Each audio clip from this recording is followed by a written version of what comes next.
Hola Javier, ¿cómo estás? Hola, hola, bien, nuevamente con un gusto de estar por acá, otra vez charlando de todo lo que nos gusta. Muy bien, Javier, ¿qué tal tu semana? Pues está complicada, las cosas andan complicadoras, creo que el país no anda bien, está medio despertando y pues bueno, pero al mal paso darle Gerber, decía alguien cuando su hija se embarazó, entonces bueno. Pues sí. Bueno, sí, efectivamente son tiempos difíciles y yo creo que para acompañar estos tiempos, nada como la música, Javier. Un buen libro, la música, porque seguramente esto nos despeja, nos lleva a otros mundos, nos relaja, nos quita el estrés, etcétera. Y bueno, pues en la ocasión anterior que hablamos de música en paralelo, pues nos faltó por ahí algunos temas, sobre todo en esta explosión que hubo de ritmos y de gente súper talentosa, lo que sería ya pues a partir del siglo XX y lo que llevamos del XXI, que han surgido nuevos ritmos. Javier, cuéntanos tú cómo ves este siglo XX, qué estuvo pasando en la música y en la literatura a través de este siglo. Bueno, mira, recordemos que en los mediados del siglo XIX y hacia el siglo XX, pues habíamos comentado, viene esta explosión de música, de grandes orquestas, y llega un ingrediente más, aparte de los libros, que es aquellas piezas para ballet. No olvidemos el Lago de los Cisnes, el Cascanueces, etcétera, ¿no? También se hace muy fuerte, muy patente la ópera.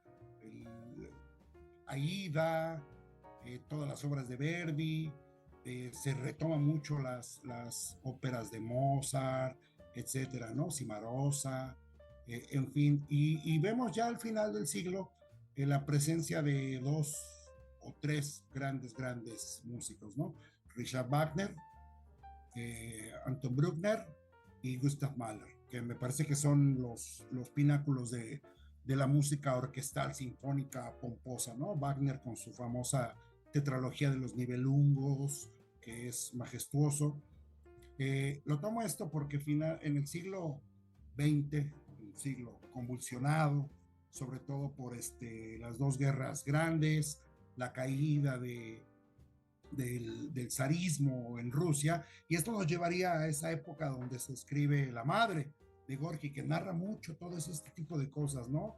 De este Uh -huh. involucramiento social, de el retomar mucho los fundamentos del Capital de Marx del siglo XIX y el viaje que hace Vladimir Ilich Lenin a Rusia y empieza todo el movimiento, ¿no?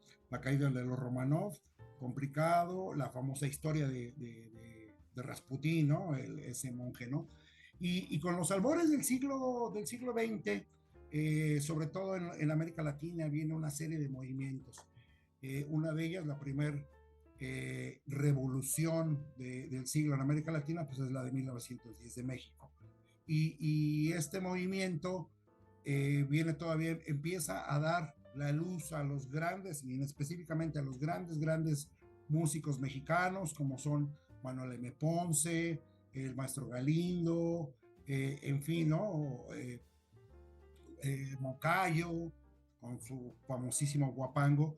Y paralelo a esto, bueno, hay que detenernos un poquito aquí porque ya estamos hablando de una música más local, más regional, donde se trata de ensalzar los valores culturales en este caso de México, ¿no?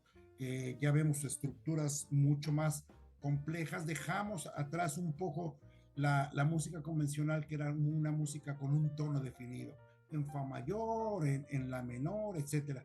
Empezamos a ver ya estas variaciones en los tonos, ¿no? Donde a lo mejor un primer movimiento está en fa y el segundo movimiento en sol. Entonces ya es lo que se viene a determinar como la música atonal en el caso de la música clásica.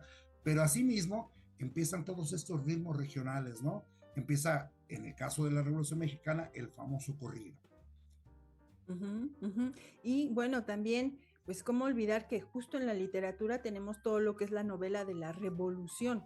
En sí, el corrido fue muy importante y es, de hecho, prevalece, ha tomado algunos giros, pero prevalece. Y yo recuerdo que estaba en la escuela secundaria cuando nos tocaba leer esta parte de la novela de la Revolución. Y para mí era, pues se hablaba mucho de toda esta crudeza en algunas de estas novelas que implicaba pues el que se iban lejos de casa, incluso por ahí había escenas donde había fusilamientos y todo lo que el fusilado iba a sentir o a pensar mientras esto sucedía. A mí me gustaría que platicáramos, que nos detuviéramos un poquito en esa novela de la Revolución, Javier.